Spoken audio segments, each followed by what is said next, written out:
Ako nga pala si Daddy Art, OFW sa Taiwan. Marami akong pagkukulang na oras sa pamilya ko. Kaya ini-enjoy ko yung mga pagkakataon na meron ako ngayon. At nagdarasal at pinagsisikapan yung mga bagay na gusto kong makamit soon.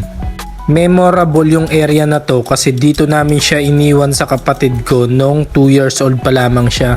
Andito nga pala kami ngayon sa Festival Mall Alabang.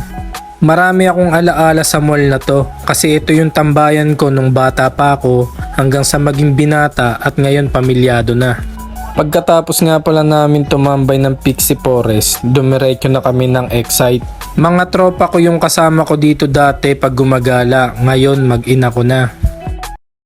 Pagpasok namin nakaramdam ako agad ng challenge sa sarili ko, kaya sabi ko sa anak ko bumili na ng token. Ang sabi ko sa kanila wag na wag akong aawatin kasi gusto kong ipakita yung dancing skills ko. Kaso ayaw ng anak ko kasi parehas daw kaliwa yung pa ako. Kaya naghanap na lang ako ng shooting basketball kasi ito naman talaga yung hobby ko. Sa sobrang husay ko sa shooting at basketball, ang tawag sa akin ng mga tropa ko ay si Stephen Curry ba yun? Basta yun na yun. Bakit ganon? Parang maliit yung butas ng ring at saka parang gumagalaw din kaya hindi ako makashoot. Madalas pala akong magbaon ng salon pass pag naglalaro ng basketball. After ko kasing maglaro ng basketball, dinidikitan ko ng salon pass yung board. Awang-awa kasi ako at feeling ko nakabalda ako. Gusto ko pa sana mag second round kaso inawat na ako ng anak ko. Hindi yata nabilib sa performance ko. Kaya sila naman ang pinaglaro ko. Dumiretso nga pala kami sa clawing machine. Kaso ang problema, ang lalamya ng mga panipit nila. Parang mga bading. O, diba? Jutay na jutay.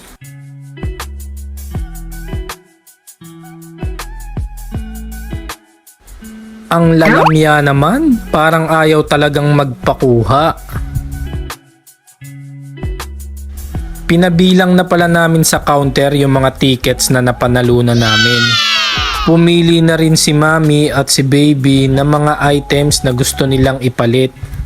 Sobrang saya nga ang experience namin dito sa Excite kasama ng mag-ina ko.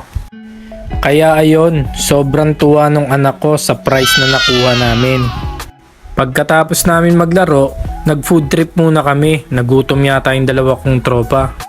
Sa SNR pala kami dumiretso. Sulit na sulit at saka panalo yung mga pagkain nila rito. Solid na solid pala yung servings nila dito kaya sigurado mabubusog ka rito.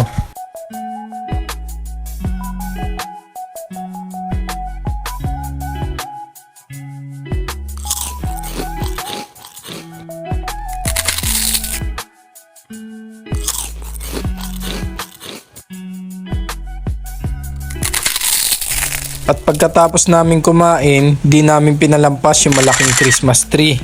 Dumiretso na rin pala kami ng water park. Dito lang yan sa paglabas mo ng Festival Mall, pagitan ng Landmark at saka Festival.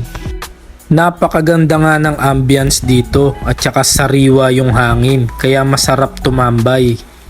Mas maganda pumunta ng hapon dito kasi sobrang liwanag ng pailaw nila, nakaka-relax.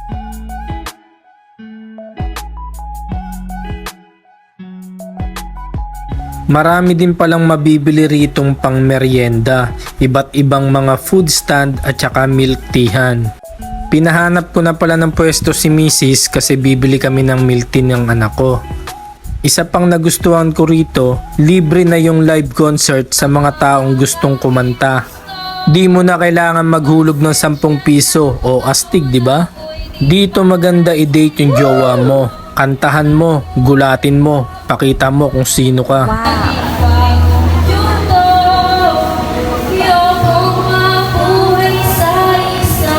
Pagkatapos namin mag-sound trip, nag-ikot-ikot muna kami sa water park.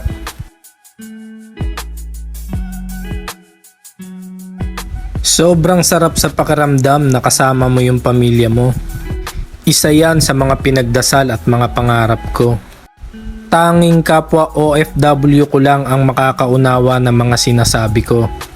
Kaya naman sa lahat ng OFW, saludo po ako sa inyo.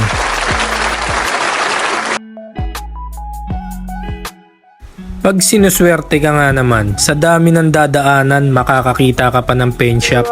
Sa hindi pala nakakaalam, ang pinakapaboritong butik ng anak ko ay pen shop. Kaya as usual, egol na naman tayo mga dad. Kaya siya na yung pinabayad ko para matuto din siya. At bago nga pala umuwi, dinaanan ko muna yung bumcar, yung sinasakyan namin nung bata pa kami. Nakakatuwa kasi hanggang ngayon nandirito pa rin. At saka dinaanan ko na rin pala yung crossing. Salamat Festival Mall sa alaala. Hanggang dito na lang. Bye bye!